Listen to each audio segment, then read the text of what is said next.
Greetings, my dear students. Today, in our fifth lecture, we will discuss about the importance of pH in daily life. Last lecture में हमने pH value के बारे में discuss किया था. pH paper हमने study किया था. pH वैल्यू जो नॉर्मली रेंज हमने स्टडी की थी वो 0 से 14 के बीच में थी. pH की जो रेंज है वहाँ पे 0 to 14 की रेंज की pH वैल्यू थी. तो उन pH वैल्यूज में लेस देन 7 थी, वो क्या थे?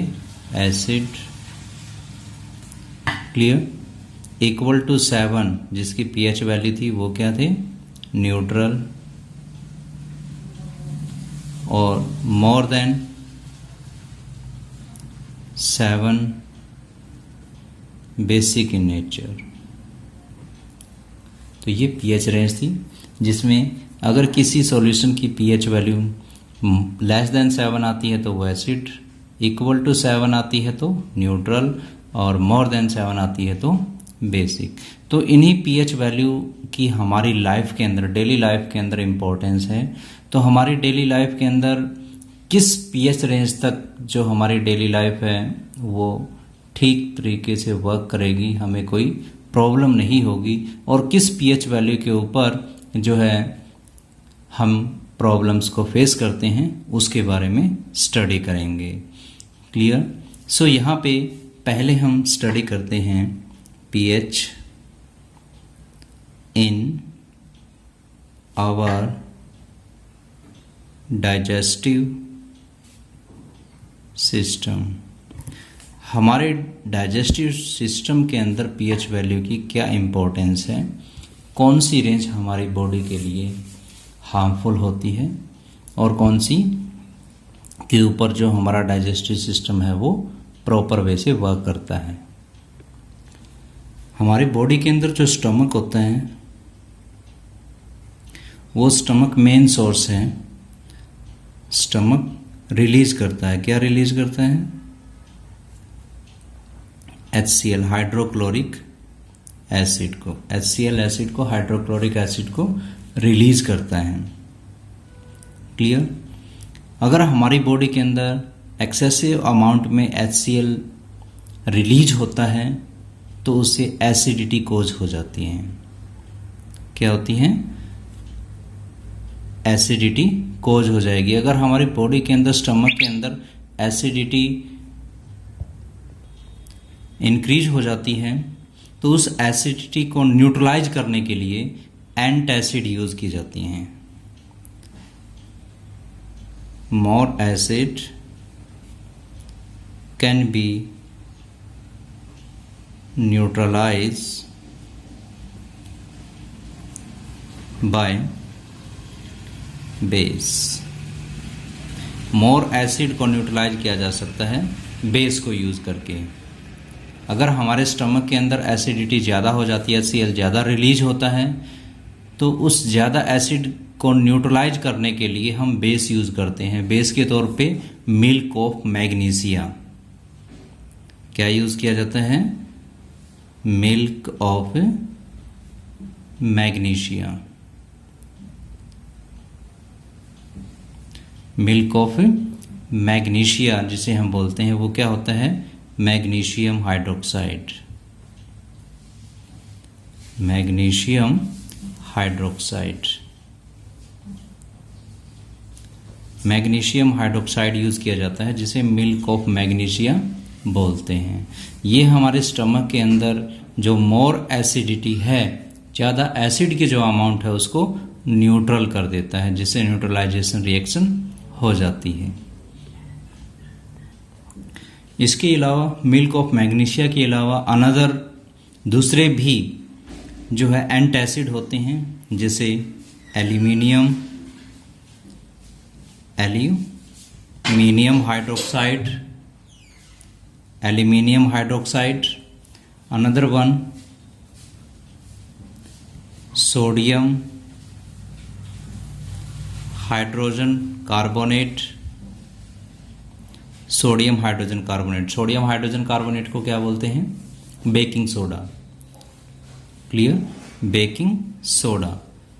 इट मीन्स जो मीठा सोडा होता है बेकिंग सोडा वो सोडियम हाइड्रोजन कार्बोनेट होता है, एल्यूमिनियम हाइड्रोक्साइड और मिल्क ऑफ मैग्नीशियम यानी magnesium hydroxide.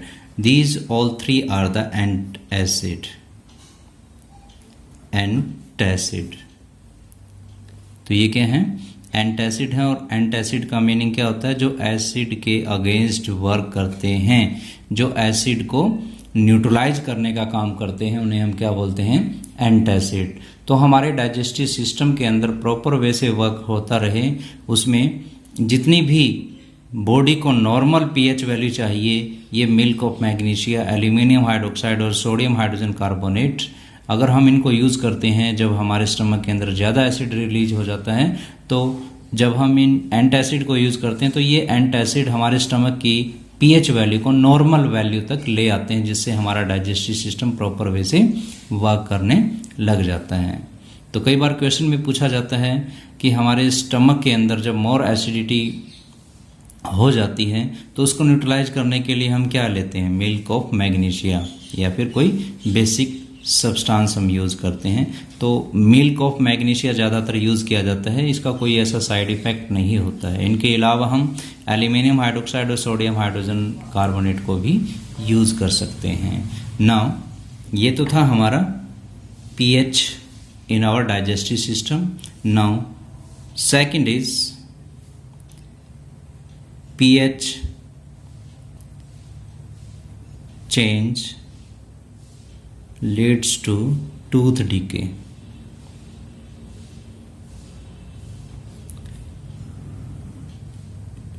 Tooth decay. Yes, तो pH change leads to tooth decay. हमारे माउथ के अंदर यदि pH वैल्यू, माउथ की जो pH वैल्यू है, माउथ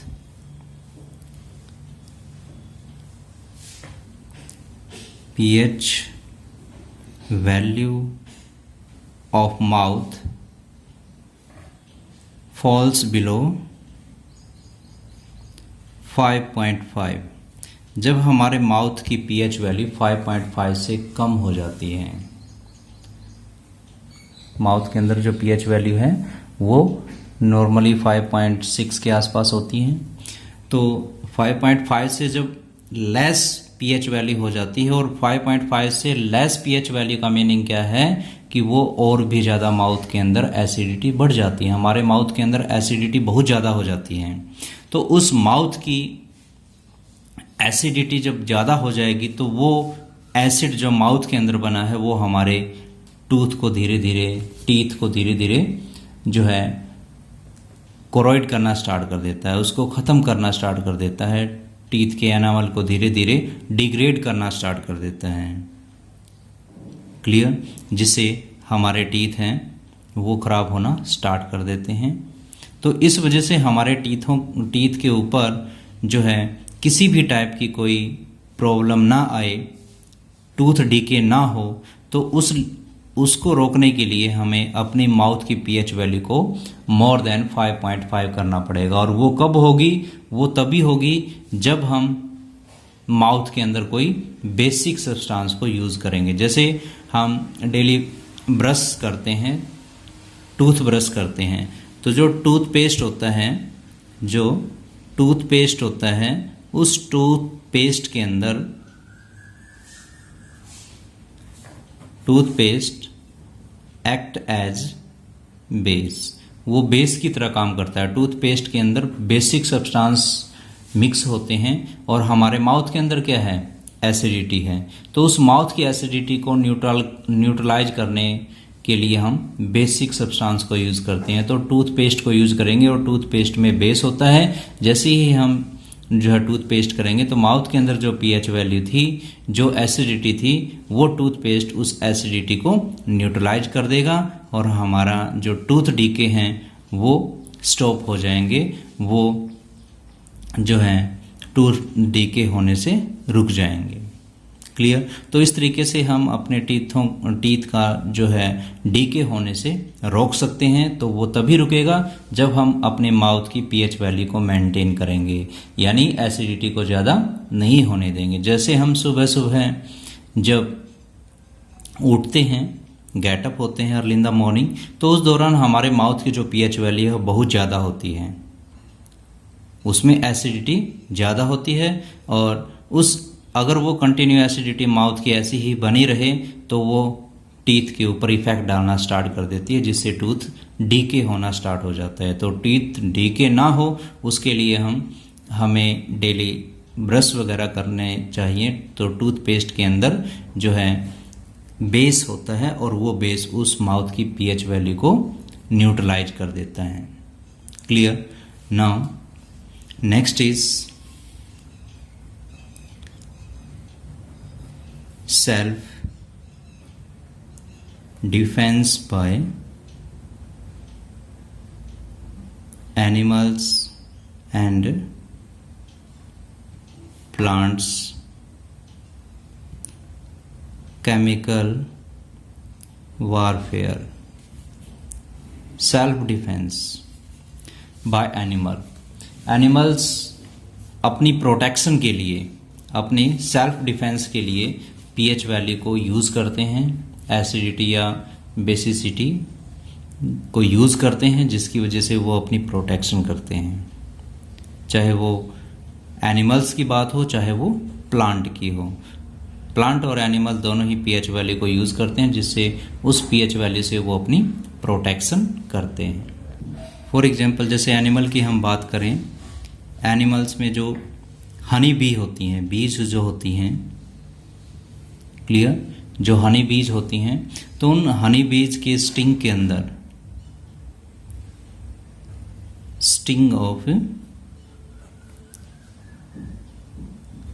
हनी बीज, जो हनी बीज का स्टिंग होता है उसके अंदर क्या प्रेजेंट होता है? एसिड प्रेजेंट होता है। जो मधुमक्खी का जो डंक होता है, जो स्टिंग होता है, उसके अंदर एसिड प्रेजेंट होता है, और वो एसिड कौन सा होता है? Methanoic acid. तो वो अपनी प्रोटेक्शन करने के लिए, जो हनी बी है वो अपने उस डंक को जो है अदर्स एनिमल की बॉडी के ऊपर इंजेक्ट करवा देती है, और जैसे ही वो डंक, वो स्टिंग बॉडी के अंदर इंजेक्ट करता है, उसके अंदर एसिड होता है, मिथेनोइक एसिड होता है। जो मिथेनोइक एसिड हमारी बॉडी के अंदर जाते ही तुरंत इरिटेशन करता है, बॉडी के अंदर बहुत ज़्यादा पेन कोज करता है। क्लियर? इरिटेशन और पेन बहुत ज़्यादा होते हैं, जिससे स्वेलिंग भी आ जाती है। तो वो मिथेनोइक एसिड की वजह से ही ऐसा होता है। अगर ऐसी सिचुएशन हमारे पास आ जाए, अगर हनी भी हमें जो है बाइट कर लेती है, वो स्टिंग को इंजेक्ट कर देती है बॉडी के अंदर, हमें पता है उस स्टिंग के अंदर एसिड होता है, तो उसको न्यूट्रलाइज किया जा सकता है। उसको न्यूट्रलाइज करने के लिए हम बेस अप्लाई करेंगे वहाँ पे, क्या कोई बेसिक सब्सटेंस यूज करें। तो अगर ऐसा हो जाता है तो हम कौन कौन से सब्सटेंस को बॉडी के ऊपर रबिंग करेंगे? हम बेसिक सब्सटेंस को। तो ऐसी सिचुएशन में जो है एसिड को न्यूट्रलाइज करने के लिए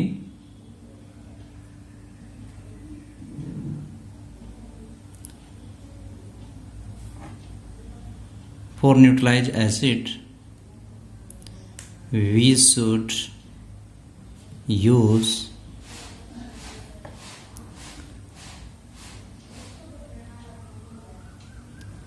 बेस। लाइक कौन कौन से बेस होंगे?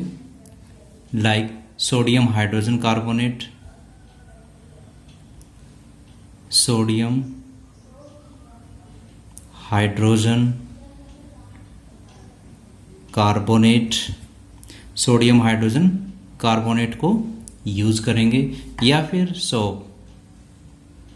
साबुन को यूज कर सकते हैं। साबुन के अंदर बेस होता है, सोडियम हाइड्रोक्साइड प्रेजेंट होता है साबुन में, तो साबुन को रब कर लेंगे। जहां पर इंजेक्ट हुआ है, उस मधुमक्खी ने काटा है, तो वहां पे साबुन को रब कर लेंगे गीला करके। तो साबुन को रब करने से जो है साबुन के अंदर बेस होता है और उससे हमें आराम मिलता है, स्वेलिंग नहीं होगी, पेन में भी आराम मिलेगा, क्योंकि उसमें बेस होता है और बेस एसिड के साथ न्यूट्रलाइजेशन रिएक्शन करता है। उसी तरीके से सोडियम हाइड्रोजन कार्बोनेट है, मीठा सोडा है, ये बेस होता है। इस बेस को भी वहाँ पे अप्लाई करने से, उस अफेक्टेड एरिया के ऊपर अप्लाई करने से स्वेलिंग वगैरह और जो पेन वगैरह है वो कम हो जाता है। ये एंटी ये एंटासिड का काम करते हैं, एक तरीके से उसको न्यूट्रलाइज, मिथेनोइक एसिड को न्यूट्रलाइज करने का काम करेंगे। Clear? Now same like this, yellow wasp आपने देखी होगी, येलो वेस्प। क्लियर? तो ये भी, इसका जो येलो वेस्प का जो स्टिंग होता है, इसके अंदर बेस प्रेजेंट होता है। क्या प्रेजेंट होता है? बेस। हनी बी के अंदर तो मिथेनोइक एसिड यानी एसिड प्रेजेंट होता है, वेस्प के अंदर जो है बेस प्रेजेंट होता है। जब ये बॉडी को इंजेक्ट करती हैं तो इसमें भी बहुत ज़्यादा बॉडी के अंदर इरिटेशन और पेन की प्रॉब्लम होती है। तो हमें पता है उसके स्टिंग के अंदर बेस होता है, उस बेस को न्यूट्रलाइज करने के लिए उसमें क्या डाला जाता है? Acid. Base can be neutralize by acid.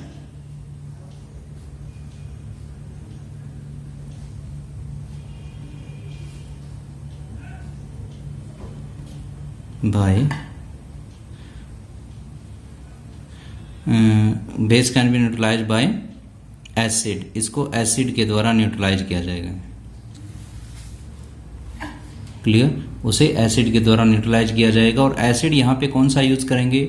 जैसे येलो वेस्प घरों के अंदर हैं हम, और येलो वेस्प हमें बाइट कर जाती है, स्टिंग को इंजेक्ट करवा देती है बॉडी के अंदर, हमें पता है उसके अंदर बेस होता है, तो उस बेस को न्यूट्रलाइज करने के लिए हम वहाँ पे एसिड को रब करेंगे। तो एसिड कौन सा होगा जो उसके अंदर यूज किया जाएगा? विनेगर। क्या होगा? विनेगर यानी एसिटिक एसिड। एसिटिक एसिड को यूज करेंगे। लेमन, लेमन को यूज कर सकते हैं। क्लियर? एसिटिक एसिड, लेमन वगैरह हैं जो खट्टे पदार्थ होते हैं, सिट्रस फ्रूट होते हैं, उनको हम यूज कर सकते हैं, उनमें एसिड होता है। अगर जो है येलो वेस्प ने बाइट किया है हमें, तो उसके लिए हम एसिड को यूज करेंगे। तो एसिड कहाँ कहाँ पे होता है वो आप चेक कर सकते हैं। जितने भी खट्टे फ्रूट हैं उन सभी के अंदर एसिड होता है, सिट्रिक एसिड प्रेजेंट होता है, लेमन के अंदर होता है। क्लियर? या फिर विनेगर भी एसिड होता है, जिसे हम एसिटिक एसिड बोलते हैं। तो उसको भी अप्लाई किया जा सकता है बॉडी के ऊपर। अगर उसको हम अप्लाई करेंगे तो अप्लाई करने से जो है इरिटेशन और जो पेन था वो उसमें आराम मिलेगा, रिलीव मिलेगा। तो इसकी एक घटना है जो आपके डेली लाइफ में आपके पेरेंट्स आपके साथ करते हैं, आप उसको भी यहाँ पे चेक कर सकते हैं। क्लियर? एक मैसेज आपको देना चाहता हूँ इसके द्वारा कि आपके पेरेंट्स आपको सजेस्ट करते हैं कि बेटा ऐसे नहीं, ऐसे करना चाहिए अगर आपने ये किया है। तो हालांकि वो सजेस्ट तो कर देते हैं, लेकिन उनको एक्चुअली साइंटिफिक रीजन नहीं होता उसके पीछे है क्या। क्लियर? जैसे हनी बीज हैं, हनी बीज ने बाइट किया। क्लियर? तो वहां पे क्या अप्लाई करते हैं? वहां पे क्या अप्लाई किया जाता है? हनी बी के अंदर क्या होता है? एसिड प्रेजेंट होता है, इतना हमें पता है। एसिड, तो एसिड को न्यूट्रलाइज बेस के द्वारा ही किया जा सकता है। और बेस जहां पर भी हो, कोई भी बेसिक आप सब्सटेंस अप्लाई कर सकते हैं वहां पे। जैसे देखा होगा आम गांव में आप देखते हैं कि जैसे जंग लगा हुआ लोहा, जो कोरोइड आयरन है, जंग लगा हुआ लोहा जिसको बोलते हैं, उस लोहे को रगड़ना स्टार्ट कर देते हैं वहां पे जब हनी बी ने बाइट किया होता है। क्लियर? तो उसकी रगड़ करने से पेरेंट्स आपको बोलते हैं कि आयरन को रगड़ लीजिए, आराम मिलेगा। तो ऐसे ड्राई आयरन को रगड़ने से आराम नहीं मिलेगा। हमें पता है कि जो जंग लगा हुआ आयरन है वो आयरन ऑक्साइड होता है। क्या होता है वो? Iron oxide. और आयरन ऑक्साइड होता क्या है? आयरन मीन्स मेटल, मेटल का ऑक्साइड की नेचर क्या होती है? बेसिक इन नेचर होती है। जो मेटल का ऑक्साइड होता है वो बेसिक इन नेचर होता है, यानी वो बेस है। और वो बेस अपना इफेक्ट कब दिखाएगा? वो एक्वस सॉल्यूशन के अंदर दिखाएगा। यानी उस आयरन को हल्का सा गीला कर लें और हल्का सा वाटर उसके ऊपर डालें और फिर रबिंग करेंगे तो फिर हमें आराम मिलेगा। यानी ये आपके पेरेंट्स आपको बोलते हैं ऐसी। लेकिन कई बार पेरेंट्स बोल देते हैं लेकिन वो ये नहीं पता कि उसको थोड़ा सा जो है गीला करके उसको यूज करना है क्योंकि अगर गीला करेंगे तो वो आयरन ऑक्साइड का सॉल्यूशन बन जाएगा हल्का सा, और उस सॉल्यूशन को अप्लाई करेंगे तो वो बेस का काम करेगा, तो वो हमें आराम दिलाएगा। तो उसी तरीके से वेस्प के अंदर है, जो येलो वेस्प है, उसको अगर बाइट कर लेती हैं बॉडी, तो कुछ एक पेरेंट्स हमने अपनी जो है डेली लाइफ के अंदर ऐसा फेस किया है कि जो काफ़ी ओल्ड एज के पर्सन होते हैं, तो वो क्या करते हैं कि जब छोटे बच्चों को येलो वेस्प बाइट कर जाती है, स्टिंग इंजेक्ट करवा देती है बॉडी के अंदर, तो हमें उनको पता होता है, वैसे उन्होंने जनरली साइंटिफिक रीजन नहीं पता उसमें होता क्या, लेकिन हमें पता है कि उसके अंदर बेस होता है। क्या होता है? बेस होता है। तो वो अपने टीथ के ऊपर से, वो ओल्ड एज के जो पर्सन है वो अपने टीथ के ऊपर से धीरे धीरे उतार करके, क्योंकि टीथ के ऊपर क्या डिपॉजिट होता है? एसिड डिपॉजिट होता है, और इस बेस को जो स्टिंग के अंदर होता है वो बेस होता है, और उस बेस को कौन न्यूट्रलाइज करेगा? वो टीथ के ऊपर लगा हुआ एसिड। इट मीन्स जो है ऑन द स्पॉट, उसी टाइम कहीं से एसिड अवेलेबल ना हो तो वो टीथ के ऊपर से हल्का सा उसको उतारेंगे और उतार करके वहां पे अप्लाई कर देंगे। क्लियर? तो वो भी एक प्रकार से एसिड का वहां पे काम करेगा। तो ये कुछ एक डेली लाइफ की सिचुएशंस हैं जो हम फेस करते हैं, ऐसे पेरेंट्स भी बोलते हैं, लेकिन हमें साइंटिफिक रीजन का नहीं पता होता है। Okay, so these are the self defence by animal. ये एनिमल्स के द्वारा सेल्फ डिफेंस करने के लिए, अपनी आत्मरक्षा करने के लिए एसिड को या बेस को यूज किया जाता है, पीएच वैल्यू को यूज करते हैं, और उस जो है एसिड या बेस को न्यूट्रलाइज कैसे किया जा सकता है वो भी हम सीख चुके हैं यहाँ पे। Now next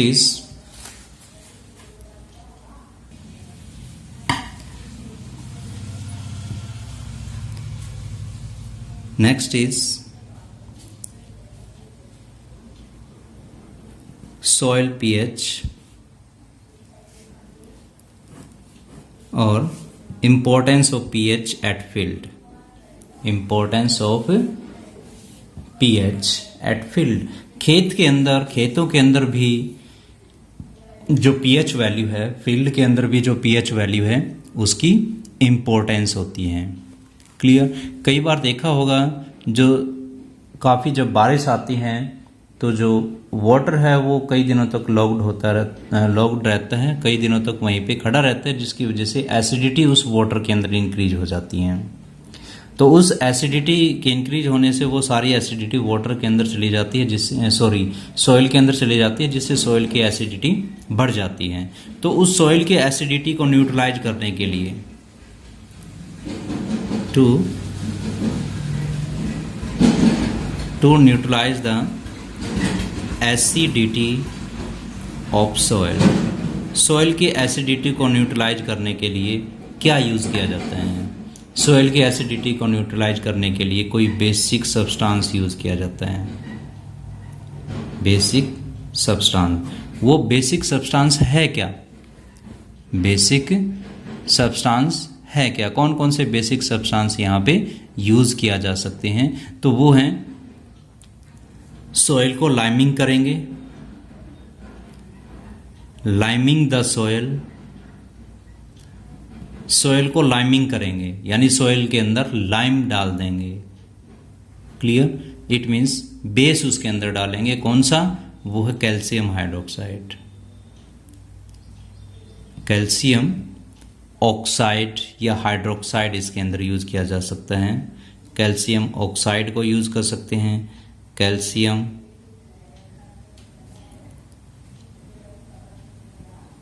hydroxide, calcium hydroxide को यूज कर सकते हैं। क्लियर? या फिर चॉक पाउडर को, चॉक पाउडर जिसके अंदर कैल्शियम कार्बोनेट होता है, उन्हें भी यूज किया उनके अंदर भी उसको यूज किया जा सकता है। तो ये है neutralize of the acid of the soil. यदि सॉइल के अंदर एसिडिटी बढ़ जाती है, हमें पता है उस एसिडिटी को न्यूट्रल केवल कौन कर सकता है? बेस ही कर सकता है। क्लियर? उसे केवल बेस ही करेगा, और बेस किस में होता है? कैल्शियम ऑक्साइड में होता है, कैल्शियम हाइड्रोक्साइड में होता है, और चॉक पाउडर, इन सभी के अंदर बेस होता है। तो ये जो फील्ड की पीएच वैल्यू जो प्रॉपर होती है उस प्रॉपर पीएच वैल्यू को वापस ले आते हैं, जिससे फील्ड के अंदर जो क्रॉप है वो प्रॉपर वे से वर्क करती हैं। अगर फील्ड के अंदर एसिडिटी बहुत ज़्यादा हो जाए तब भी क्रॉप प्रॉपर वे से ग्रो नहीं कर पाएगी। यदि उसके अंदर एसिडिटी लेस हो जाए यानी बेसिडिटी बढ़ जाए तब भी फील्ड जो है प्रॉपर वे से वर्क नहीं करेगा। तो वहां पे अगर बेस की एसिडिटी, बेस अगर इंक्रीज हो जाता है तो एसिडिक सब्सटेंस उसके अंदर डालेंगे। तो एसिडिक सब्सटेंस में कौन कौन से होते हैं, जैसे कुछ एक प्लांट होते हैं, हर्बेसियस प्लांट होते हैं, या फिर कंपोस्ट होती हैं। उन कंपोस्ट को उसके अंदर डाल करके जो फील्ड की जो एसिडिटी, जो बेसिसिटी है उसको न्यूट्रलाइज किया जा सकता है। क्लियर। तो इट मीन्स जो पीएच वैल्यू है उस पीएच वैल्यू की हमारी बॉडी के अंदर भी, फील्ड के अंदर भी, कुछ एक एनिमल्स और प्लांट के अंदर भी पीएच वैल्यू की इंपॉर्टेंस होती है। जैसे अगर हम प्लांट की बात करें, एक प्लांट की बात करें, जैसे एग्जाम्पल्स करते हैं अभी प्लांट का।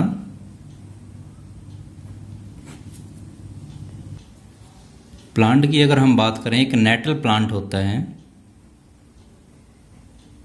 Natal plant. ये नेटल प्लांट एक प्रकार से वाइल्ड प्लांट होता है, वाइल्ड प्लांट होता है।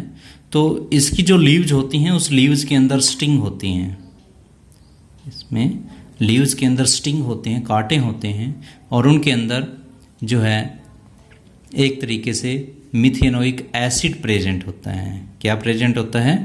एसिड। कौन सा acid? Methanoic acid. Methanoic acid.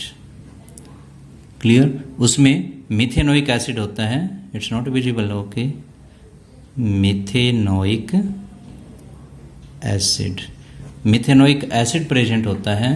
तो ये मिथेनोइक एसिड जब उस प्लांट के नज़दीक से हम गुजरते हैं, चलते हैं, उसके आसपास अगर हम जाते हैं तो इस प्लांट की जो लीव्स होती हैं उनमें स्टिंग, कांटे होते हैं काफ़ी, वो जो है हमारी बॉडी को टच कर जाएंगे, और टच करते ही हमें इतना बहुत ज़्यादा पेन होगा, बहुत ही ज़्यादा पेन होगा।